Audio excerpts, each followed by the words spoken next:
Hey guys! Welcome to another episode of Nihongo Master podcast. I'm your host Azra and I'm so excited to be here with you today. This podcast episode will be all about mystical animals in Japanese culture. If you've watched any nature documentaries about Japan, you'll know that the country is packed full of interesting creatures, from friendly tame deer to hot spring bathing monkeys. But what you might not know is that many of these animals hold a lot of mythical significance in Japan's native Shinto religion. That monkey? He has magical powers. Friendly fox? He's a messenger of the gods. Cute raccoon dog? Nah, he's a shape-shifting alcoholic who loves to party. You might have already learned a bit about the importance of mystical animals in the local culture if you're a fan of anime or J-dramas, some of which feature characters who are shape-shifting animal humans.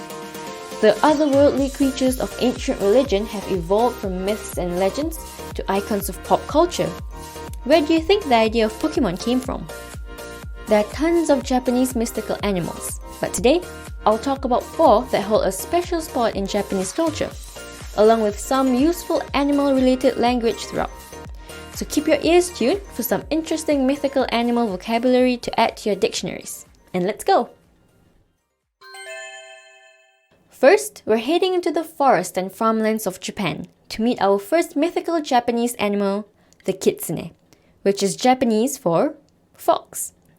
This animal is arguably the most popular in folklore, popping up in hundreds of stories, anime, and movies.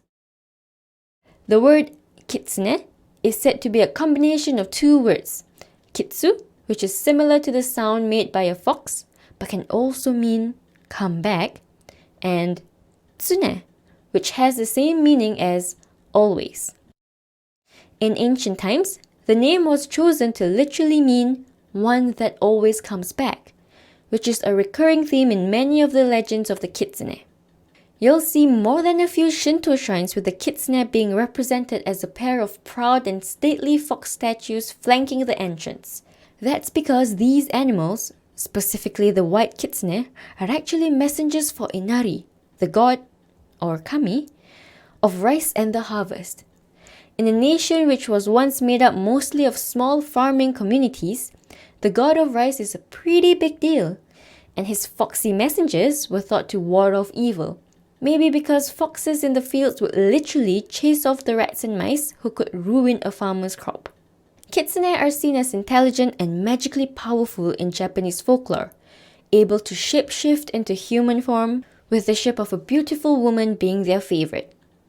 While the rice god's foxes are generally benevolent, many of the others are less so. These no-kitsune are the tricksy kitsune we usually hear about in stories, and they can be good or evil depending on the individual. Encounters with them typically don't have happy endings, as the evil kitsune are said to seek out human company to drain the life force out of them, stealing their memories, or just plain eat them. So while modern singles are concerned about being catfished on dating apps, at least they don't have to worry that their beautiful new match is actually a malevolent forest critter looking to drain the life out of them. Although I do have a suspicion about some of my exes. If you're still suspicious that your date, friend, boss, or mailman is actually an evil kitsune out for your precious life force, use these easy tricks to catch them in the act. Often their ears, mimi, or tails, o, will still be visible, so pull the hat off their head to check. And if they get exposed to direct sunlight, their skin will appear clear and luminous, so ask them to go for a walk in the park and see if they suddenly turn shiny. Failing that, just listen to them speak. If your new friend is speaking like they're from the 19th century, chances are they're a kitsune, since these magical creatures only come forth every 100 years or so, and it takes them a while to catch up with all the latest lingo. That's right, these fox spirits can hang around for hundreds of years, and the older they are, the more powerful they become, and the more tails they grow. It's said that a kitsune can only take human form once they've both leached away enough human life force and have reached 500 years old. The oldest kitsune are said to be over 900 years old, with 9 tails, one for each century. Sounds familiar? That's because a famous first-gen Pokemon was inspired by the tail. One of the most popular tales of the Kitsune is the story from the Nihon Ryoiki, Japanese ghost stories, a collection of strange and unusual myths from the early 9th century. The story is about a lonely man who works on his farm, successful in his harvest with a nice home, but he didn't have a wife. One day, he fell in love with a beautiful lady who appeared on his field. As people often do in old legends for some reason, he immediately asked her to marry him, and she agreed. A few years later, the wife gave birth and the family dog also had a puppy. Happy ending, right? Not really. The farmer hoped that the puppy and his child would grow up together to be great companions for each other. But the puppy grew hostile towards the wife for no apparent reason. When the puppy grew up, it tore into the wife's arm. In the chaos, the wife vanished from her robes, and in her place was a fox with 9 tails. When she realized what she'd done, she bolted out of the house and never returned. Of course, the farmer was heartbroken, not even caring that she was a fox spirit. His romantic prospects were pretty limited after all. Every night he would cry for her, calling out for her to please, Kitsune, come back. The story has a relatively happy ending though, because the fox spirit did just that, returning each night to spend it next to the farmer before heading out into the wild by day. Here's a quick review of some vocab you might have missed. Kitsune, fox. Kami, a god. Inari, the god of rice and the harvest. O, tail. Mimi, ears. For our second mystical animal, we're heading down to the riverbank to meet the Kappa, a reptilian turtle monster. The word Kappa actually translates to mean river child, derived from the Japanese word kawa to mean river, and wapa stemming from warawa to mean child. The Kappa actually has various names depending on the region, but this one is the most well known. Like the Kitsune, these creatures fall under the category of yokai, a general word for goblins, spirits, demons, and monsters. Kappa are child-sized, said to have vaguely the same form as a human, but with slightly different features, usually monkey-like limbs, a turtle's shell, or kora, and green scaly skin. Scales in Japanese is uroko. Some depictions also show them with beaks, claws, webbed feet, and a really unfortunate bowl-cut hairstyle. In the middle of this haircut, they have a flattened bald spot, known as a plate, and these plates are a vital part of their bodies. It's the source of their life force, representing the aquatic environment that they came from, so it has to remain wet at all times. When they venture out onto land, they put a metal helmet on to protect the water on the plate. If it gets injured or dried out, there can be severe consequences for the Kappa. It's usually a death sentence. Don't feel too sorry for them though. These creatures have past convictions for attacking livestock, dragging swimming children underwater, and generally causing havoc. There are quite a few such legends of the Kappa, some of which see them being outwitted by the people that they try to mess with. That's because, despite all their violent inclinations, Kappa are extremely polite and feel utterly compelled to return a bow whenever they get one, which, to be honest, seems true of a lot of humans in Japan too. People have used this to get out of the grips of the Kappa by forcing them to spill the water from their plates on their heads, in what must be the most passive-aggressive homicide in history. Although, the stories don't always state that the beast dies right away. The Kappa will stay in its bowing position until the plate is reloaded with water from the river where it came from. Some people also use cucumbers to get the Kappa to do what they want. Believe it or not, their craving for this flavorless vegetable can override all of their violent urges. There are stories of people making offerings to the Kappa, like writing the names of their kids on the cucumber and throwing them into rivers as a bribe. To this day, the Japanese cucumber sushi rolls are called kappa maki. There's also a famous Japanese saying that involves the kappa. If someone is doing uncharacteristically bad at something, you might describe them as being kappa no kawa nagare, which means a kappa drowning in a river. Since kappas are basically giant turtles, they don't tend to drown. So the meaning behind the saying is that, despite being perfect at a skill or craft, one can still fail occasionally. In his story The Child of the River, the Irish writer Lafcadio Hearn, one of Japan's earliest expats who lived here in the 19th century, gives one of the best English language accounts of an authentic Japanese kappa legend. He wrote that near the city of Matsue, there's a temple with an ancient document said to hold the signature of a kappa. The story goes that the nearby village of Kawachi had been terrorized by a kappa for some time, with the villagers losing many animals to the beast and a fair few neighbors for good measure. One day, the chief of the village was giving his horse a drink at the river when the kappa struck, trying to drag the horse down to the depths. Fortunately for the manned horse, this kappa wasn't the best at wrestling, so he ended up getting tangled in the harness of the horse and dragged into the village fields. While the kappa bowed and begged for forgiveness, the villagers debated what to do with it.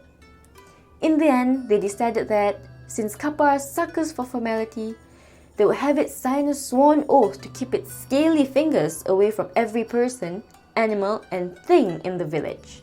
The story then jumps to a different scene of a poor farmer who, unable to afford a child, took throwing his newborns into the river. Life was pretty brutal for ancient peasants, but there's still no excuse. The man's children certainly thought so. Because when the farmer eventually made enough money to start a family and finally keep a child, he took it out into the fields to look at the moon. As he mused out loud about how great life was and what beautiful night it was, his baby son looked up and, speaking like an adult, scolded his father for killing him 6 times already. Hearn put this strange little aside next to his kappa story for a reason, because some believe that the kappa legend came from the horrible practice of drowning unwanted newborns. The myths of evil creatures lurking in the water could be used by parents to shift the blame of disappearing babies or cover their tracks by keeping prying eyes away from the river. And that's the extremely depressing note we're going to end that one on. Moving swiftly on, here's a quick vocab recap. Kappa, the turtle goblins. Kora, shell. Uroko, scales. Kappa no kawa nagare, the idiom which literally means a kappa drowning in a river. Yokai, a wide word encompassing all kinds of spirits, demons, and monsters. Now, let's turn our heads skyward to watch out for the third mystical animal on our list, the tengu. The real world counterpart of this mystical spirit is the kite, specifically the Japanese black kite, known as tobi, which you'll see flying over the beaches and forests of Japan, looking to part unsuspecting tourists from their hot dogs. Although nowadays, these impressive birds of prey are best known for targeting their lunches of sunbathers and hikers, in the past they had much more powerful associations. You see, while some of these birds were just plain birds, others were thought to be tengu in their bird form. What is a tengu? Well, that's a pretty big question. In the beginning, the idea came from a Chinese myth first found in Japan. In the 8th century, in which a monk saw a shooting star and called it a heavenly dog, the literal meaning of the kanji in the tengu's name. Over the following centuries, a process of change occurred in which the distant meteor was transformed into a powerful birdman. They can take the form of kites and other birds, or transform into a human-like form with their beak, kuchibashi, plumage, umo, wings, hane, and bird feet still intact. From the time of the first myth, Buddhists thought of tengu as omens of war, but Japan's native Shinto religion softened that image. By the time the 13th century rolled around, these bird people were depicted as neither pure evil nor totally good. They also got themselves some nice new threads, as they became associated with the Shinto-Buddhist mashup faith of Shugendo, and were often depicted with the signature robes, sash, and the black cap of the sect. It's probable that these divine birds became associated with those monks because both dwelled deep in the mountains of Japan.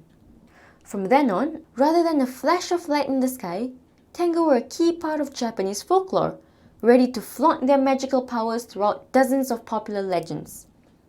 Most of these involve the tengu assisting monks in their holy business, transforming into women to test their celibacy, robbing temples of their riches, or causing strong winds using a handheld feather fan, which seems a little redundant when you already have wings. Their mischief wasn't always ill-natured, as they were for a long time seen as guardians of the Buddhist Dharma, natural order, who would target temples and monks that strayed from their path. There's one more key part to the tengu legend which takes things in an even stranger direction. There are two different kinds. The type I've just described is part of the kotengu, lesser tengu, category. Small-time tricksters and holy magicians. The stronger kind is the daitengu, great tengu. These ones look a lot more like Christian angels, but with red skin and long bratwurst-like noses, which are thought to be a more humanized representation of a bird's beak. The daitengu started as fresh 14th century depictions of the original, but eventually split off into a category of their own. These great tengu are deeply involved with the ancient myths of Japan, and are kind of like minor demigods in their own right. If you fall foul of one of them, you won't find them quite as easy to trick as their more avian-featured cousins. If they find that they don't like your attitude, they might even use their magic to stretch your nose out like theirs, a punishment reserved for the arrogant. If you want to see a procession of these godly bird men for yourself, head along to Shimokita Tengu Matsuri in the hipster neighborhood of Shimokitazawa in Tokyo. This is a parade and festival dedicated to the guardian of nearby Shinryoji Temple, a god who became a tengu to protect it.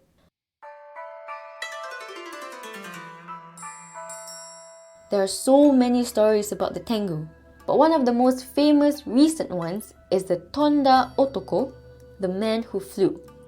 This story takes place in the 1800s, when a man fell from the sky in Asakusa and was left lying on the street naked. As is a totally normal thing to do when you find a naked guy passed out on the street, a farmer took him to his home. After nursing him back to health and presumably giving him something to wear, he asked him what happened. The man claimed that he had left on a pilgrimage, and while he was walking through the mountains, a monk with his face hidden behind a feathered fan had stopped and questioned him. When the monk revealed his face, to the man's surprise, he was greeted by a long-nosed tengu who carried him away to a hidden village with others just like it. Like the alien abduction stories of the 1950s, loads of people bought into this guy's story and others like it. The tales of the tengu and their powers were so well known that in 1860, when the shogun Tokugawa Iemochi went to visit the mountain city Nikko, there was an announcement placed around the woods that said that the generals were planning to visit the city cemetery in spring, and that all of the devils of the surrounding forest should clear out until the visit was over. Prayers, rituals, and offerings were made on the paths of the mountains on behalf of the shogun, so that the tengu would allow a safe passage through the mountains. When even the shogun himself was groveling to the heavenly kite demon priestmen, you know they must have been feared. Here's a quick recap of our avian vocab related to the tengu. Tengu, the bird-like mystical animal. Tobi, the black kites which tengu are mainly associated with. Kuchibashi, the beak. umo, plumage, hane, wings. So we hunted through land, sea, and air for our first 3 mystical animals. But if you want to catch a sight of number 4, you'd probably be better off heading to the pub. That's a favorite haunt of the tanuki. These animals are quite common in Japan, but not very famous outside of the country. In English, they're known as raccoon dogs, but they're actually much more closely related to foxes and coyotes. You can easily identify them by their distinctive black stripes of fur, kegawa in Japanese, under their eyes. Although their mystical representation have a few more defining features. Have you ever went to a restaurant in Japan and been greeted at the doorway by a wooden statue of a blissed out, bear-like creature with a big smile and gigantic testicles? Yeah, that's a tanuki.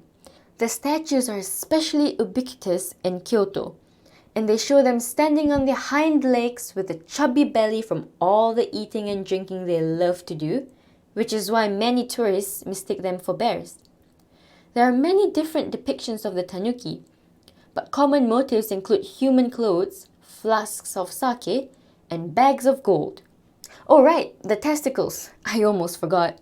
You're probably wondering what the deal is with those. The myth states that the tanuki's testicles are magical, and while making for some great pickup lines, this also means that they can use them for all sorts of purposes. If you've seen the Studio Ghibli anime film Pompoko, you already know this, because you've seen them use their inflatable, shape-shifting scrotums as everything from battering rams to parachutes. Surprisingly, the bizarre part of the tanuki legends actually has quite a sensible, real-world source. It comes from the goldsmiths of Kanazawa, who needed animal skins to use when hammering out thin leaves of gold. The best pelt, or juhi in Japanese, for this turned out to be tanuki scrotum, which could stretch out incredibly far and produce the thinnest, largest sheets. Because of this, during the Edo period, the scrotums were sold as purses and totems, the idea being that the holder would be able to stretch their pennies as far as the goldsmiths stretched their goals. It was then, during the Edo period, that the testicles really came to the fore of the tanuki lore. Nowadays, the phrase kin no tama, which literally means balls of gold, is a pun to refer to the scrotum because it's really close to the slang term kintama. While tanuki are now seen as comic relief characters and pranksters, they once had a slightly more serious role. Just like the aforementioned Studio Ghibli movie, in which they protect their woodland from developers, the tanuki's proper job is as a guardian of the forest. But in stories from the past few centuries, you're more likely to find them slacking off and shape-shifting to eat, drink, and seduce their way through the human world. Many tanuki prefer to imitate a Buddhist monk, called a tanuki bozu, when in this form. Like their animal form, the tanuki bozu are portrayed as chubby and cheerful, said by some to be a jibe by the artists aimed at wealthy and decadent monks, who themselves had a softer spot for sake than scripture.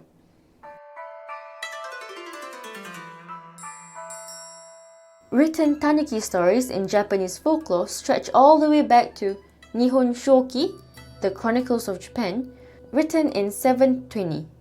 But the most famous tanuki myth was popularized in the 19th century folktale Bunbuku Chagama, roughly translated as happiness bubbling over like a teapot. The story goes that a poor junk trader found a tanuki stuck in a trap while walking through the woods. Seeing it struggle, he decided to free it out of pity. After the creature ran off in a panic, the man thought that was the last time he'd ever see of it. But that evening, as he sat in his hut, the tanuki came to the man to repay his kindness. The scheming canine had a perfect plan. He would transform himself into a fancy traditional teapot, or kyusu in Japanese, and have the trader sell him to a Buddhist priest. All seemed to be going well when the man collected a nice prize for his raccoon dog in disguise, but the plan fell apart soon after. While performing the ancient art of tea ceremony, the priest got a bit of a shock when his teapot sprouted arms, then legs, then a tail, and it leapt off the flames and ran out of the room. With a scorched rear, the tanuki returned to the junk trader's hut and admitted that, okay, maybe he hadn't quite thought this one through. But he had another idea if the man would just hear him out. Teapot circus. Rather than just saying, "You're a drunk tanuki, go home," the man rolled with the idea, and soon they had set up a lucrative travelling show in which the half tanuki, half teapot would walk a tightrope in front of big crowds. Although the ending is pretty wild, the moral of the story is sound. It pays to be kind, especially to nature. If you prefer your folktales with a cheesy message, then how about this one? Another famous tanuki tale sees one of the wily beasts visit a house of expensive courtesans in Nagasaki. After a full evening of every vice imaginable, the creature woke up to screaming from the women next to him. He had slipped back to his original form after blacking out drunk. After the tanuki fled the premises in what I imagine as an extended slapstick sequence a la Tom and Jerry, the madam found that all of the money it had paid that evening had transformed into piles of leaves. So, the moral of the story is... honestly, I have no idea. Anyway, here's a quick recap of some useful tanuki-related vocab. Tanuki, the raccoon dog. Juhi, pelt. Kegawa, fur. Kyusu, teapot. Always check for fur and limbs before you buy. So that completes our whistle-stop tour through the nature world of Japan and its most famous mystical inhabitants. We had the Kitsune, guardian of shrines or stealer of life force. The Kappa, river-dwelling menace with a taste for cucumber. The tengu, a heavenly birdman with a nose to rival Pinocchio. And the tanuki, shape-shifting raccoon dog with an appetite for alcohol as large as its nether regions.